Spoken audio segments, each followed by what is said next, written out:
Click the bell icon to get latest videos from Ekeeda. Hello friends, now we will look at how to get the size of the queue. It is very important we know the size of the queue.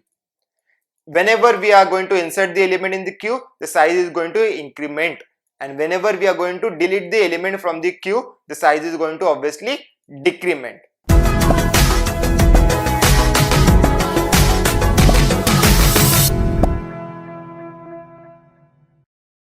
Now why do I need this size? Let's take an example where I have already given the size is 5 and I have inserted the 5 element. Now I am trying to insert the new element into it. Is it possible? No, it is not going to be possible because size is 5 and I have already filled up all these 5 places. The 6th position is not possible. It means we are going overflow. Let's take another example. My size is 0 of the queue. It means there are no element present in the queue. Now I give the command to remove the element from the queue. Is it going to be possible? Yes, you have guessed it right. It is not going to be possible to remove the element from the queue when the size is 0. It means if we are going to go for this, there is an underflow exception. Like this, while inserting also and while deleting the elements from the queue, we need to always go for the checking of the size of the queue. Here we define a function called as getSize. Inside that we have a variable called as size, which will return me the value of the elements. That is, size is the size of queue. Whenever size variable is returned, this will be giving me the queue size. Okay, so I defined a function called as getSize, and inside that I am going to return which variable value? Size variable value. Like this, at any instance of time I can get the size of the queue. Next part would be inserting an element into the queue. Now you must remember we have two important variables, front and rear. Front is always going to start from the first position. Whenever the elements are added into the queue, rear size would increment. In other words, I can say rear equal to rear plus 1. Now I have defined a function called as insert, and I am going to insert the data into that. For this I have defined a object of which class? Node class. Okay, so nptr will be having two parts, data and null values for starting position. Now I will go to checking whether these values are possible or not. Now important point is we have two variables, front and rear. Let's check the condition number 1. If rear equal to null, it means we are going to compare rear and null. Okay, so this comparison is null. Rear equal to null. It means what? NPTR value is being transferred to the front. Okay, so front points to NPTR. Next will be getting the value of rear. Since rear equal to null, it means there are no value present in the queue. Okay, so we are going to insert the first element into the queue. So front points to NPTR, and also rear will also point to the NPTR. So rear will also point to NPTR in similar pattern as front points to NPTR. Like this, wherever rear is equal to null, we are going to make sure front and rear both point to NPTR. Okay, then we will move to the next part, else part. Else is what? My rear is not equal to null. Else is my rear is not equal to null. It means there are some values present already. So we need to set that value. In that case, I am going to set rear dot set link. Inside that I am going to pass which parameter? I am going to pass the object of nptr. So rear dot set link nptr, and then I will get the link of the next node. So I am going to write rear equal to rear dot get link. Okay, you must remember get link is going to give me the address of the next node. Okay, link address of the next node. So rear equal to rear dot get link. Like this, we can insert the element at two different positions. Whenever there are no elements present, that is size is 0, rear is equal to null, I am going to make sure front equal to nptr and rear is equal to nptr. In other case, I'm going to make sure rear gets the value by setting rear equal to rear dot get link through the object nptr. When this is done, my next part will be to increase the size of the queue.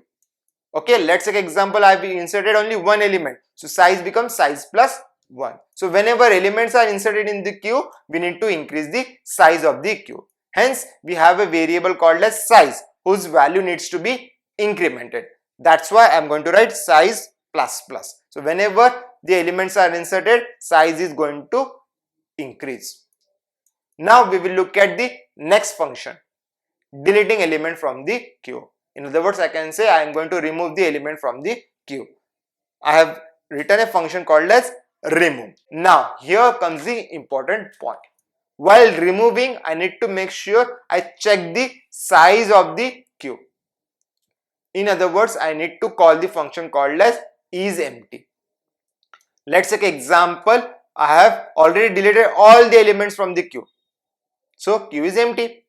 That means queue size is 0. In that case, can I delete the elements? No, it is not going to be possible to delete the elements. So in that case, it is going to be underflow exception. Now let's look at the condition. If isEmpty comes out to be true, if isEmpty comes out to be true, we are going to throw the exception. Which kind of exception? No such element exception. What does it mean? We have underflow exception. If not, okay, if isEmpty is not, that means there are some value present in the given queue. In that, I'm going to make sure my nptr, okay, has some value. So I'm going to write node ptr. Now we're going to refer a variable called as ptr of which class? Node class. I'm going to make sure front has the value of ptr. In other words, I can say ptr is going to store the value of front. So wherever front points, ptr is going to point it there only. That's why I write down node ptr equal to front. Okay, so front value will be transferred to ptr. Then I will go to the link of the next data. I need to get the address of the next node. We have already defined a function called as getLink. Okay, so I write down front equal to ptr.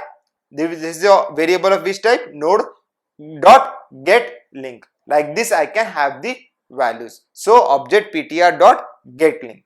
This will give me the address of the next node. Like this, I can move through the elements, okay, by deleting that particular element. Now let's take a case where we are going to increment the value when front equal to null.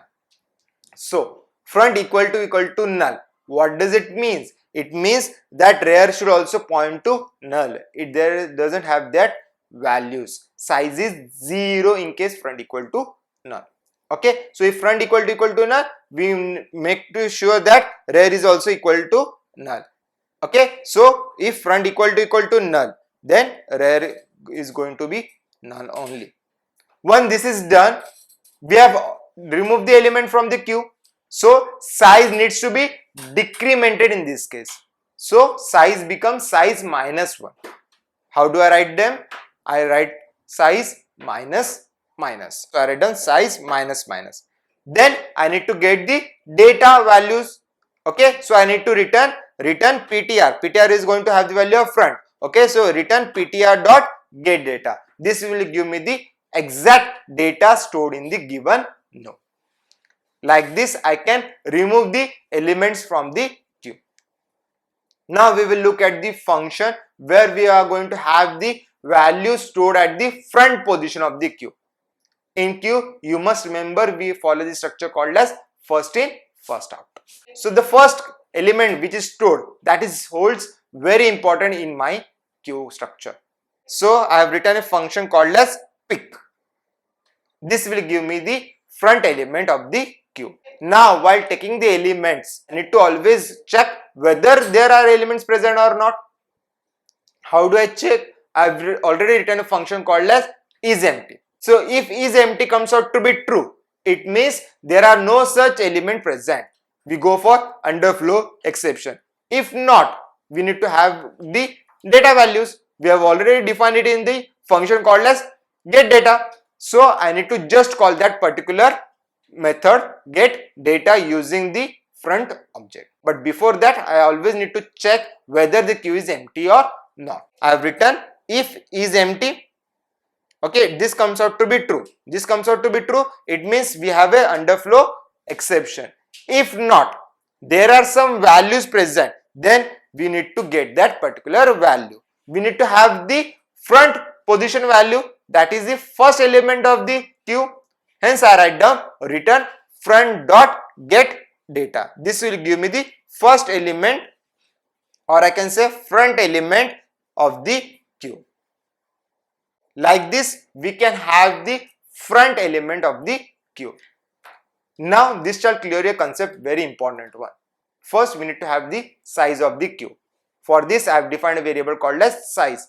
Then we will go for insertion. While inserting also, we need to make sure the front and rear position value. Then we move to the remove. Okay, while removing also I need to check whether the front points to the particular value or not.